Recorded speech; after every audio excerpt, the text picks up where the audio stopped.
It's already showing 5.7 amps right now. Hope you can read that. 5.6. So they're pretty close. 5.8 right there. We turn this capacitor on, and immediately what we're going to see is an amp reduction at the meter down to 3.5, but you notice that the motor is still setting at 5.8 amps. In other words, we're not affecting this motor in any way. This motor gets exactly what it needs always. We're filtering it back toward the meter, and we're filtering out line noise. I don't know if you noticed, but our line noise went from 1,000 something down to 135. Let me turn that back off and watch the meters. Back 1,600 and something. What's that represent again, the blue one? Excuse me? What's the blue one represent? EMF, electromagnetic field. Yeah. Or line noise. I call it line noise. Microsurge. Another thing we do, what happens is when we condition the line going back, naturally we're saving electricity because if we're cutting the amperage in half, to give you an idea, if it's in the middle of July and I walked up to your house and you had your air conditioner running and I reached up and turned off your air conditioner breaker, we would lower the amperage on your panel box immediately. Do you think you would save electricity? Absolutely. The only problem is you'd be so hot it'd be miserable and it wouldn't be a good idea. We just did the same thing without turning off anything. Took away what we don't need. That's right. And now, there's another important thing that we talk about a lot, and that's called power factor. Power factor is the overall efficiency of the building, and that's how we measure it. Power factor is an accumulation of voltage, amps, kVA, all put together, and then we have a brand new number. That number is called power factor. It starts at 0.00 and it goes all the way up to 0.99. 0.99 is a perfect power factor, or a 1 is a perfect power factor. A lot of engineers will tell you to achieve a perfect power factor is impossible because that means there's virtually no load on your building. You turned off all You're not using anything. You're not using anything. In other words, the harmonics are in perfect balance with the amps, and the voltage are in perfect balance with each other, so there's no anything out of balance. Everything's perfectly balanced. Well, we're not going to be able to get a perfect balance on this particular little motor, but I am going to show you this. Our objective is to raise power factor to closest to a 9.9 that we can get it. Right now, this motor is running at a 0.28, which is really, really low in power factor. So the efficiency of this motor is not very efficient. So let's turn it on and see what we can do with power factor.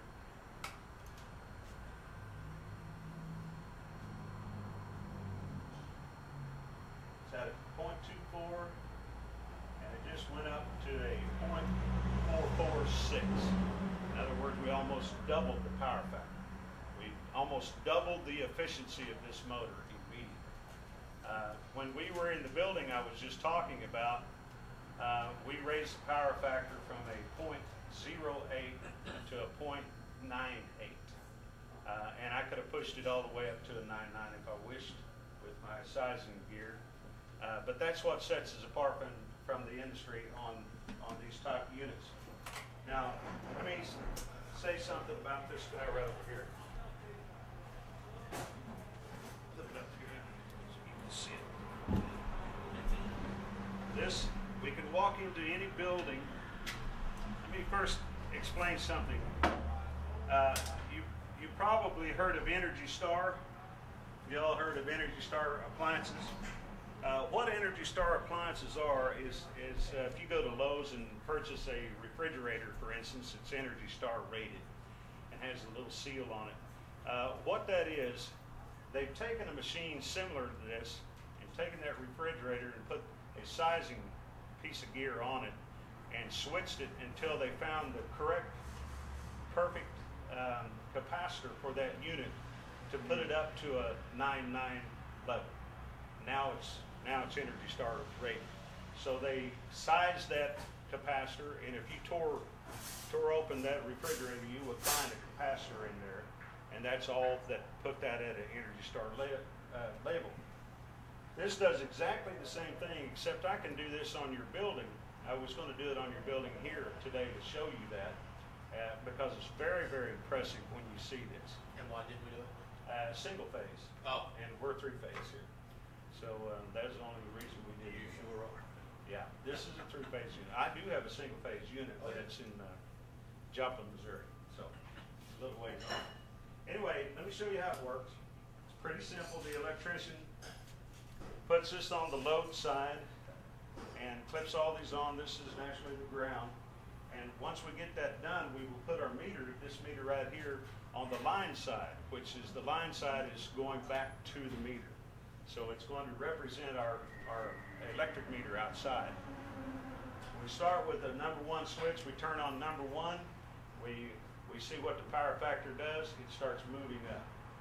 We flip on, turn that one off, turn on 2. We're adding bigger capacitors as we go. If we go all the way to 5, the largest capacitor, and it's still not where we need it, we leave number 5 on, and we start back at number 1. And we do that until we have the combination to put that at a perfect power factor. And then, when we get it there, we look at our amperage. Because amperage is going to tell us whether we want to put a unit on that motor or not. And what we're looking for is a 20% drop in amperage. One motor we looked at today was a big air handler in a newspaper office, large newspaper office. And the air handler was reading, with the engineers there and the owners there watching this, it was reading a .30. If you can imagine, U minus 3 from 10, and that's how much inefficient that motor was. What is that? 70% inefficient. And when I told the gentleman his air handler system that he's been paying electric bills for years, and he has one of those on every floor, by the way, And make him a millionaire over again. It's been costing him that kind of money for years. He kind of got a sick feeling. So what we did, we hooked up our unit and we put it at a perfect 9.9 power factor for him, and we saved him about 17 amps off of that one motor. He was very, very impressed, as you can imagine, and he quickly sent us outside on the roof. So you thought my job was easy. We go on the roof. Carrying this on the roof is not fun.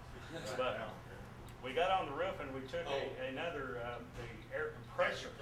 The compressors were on the roof. And they were setting at a .70, which is 30% inefficient. We put it at a perfect 9.8, which I consider a perfect 9.8. And I can't remember, I think we saved them 30% on the amperage. Yeah, on the amperage drop. So we're set to do that newspaper office. It's not the first newspaper office that the company's done. There's been several. But the perfect applications are this. I don't know what your applications are, but I'll kind of give you a heads up. Perfect applications would be anything like an air conditioner. If you're in a restaurant, for instance, air conditioning units are a must.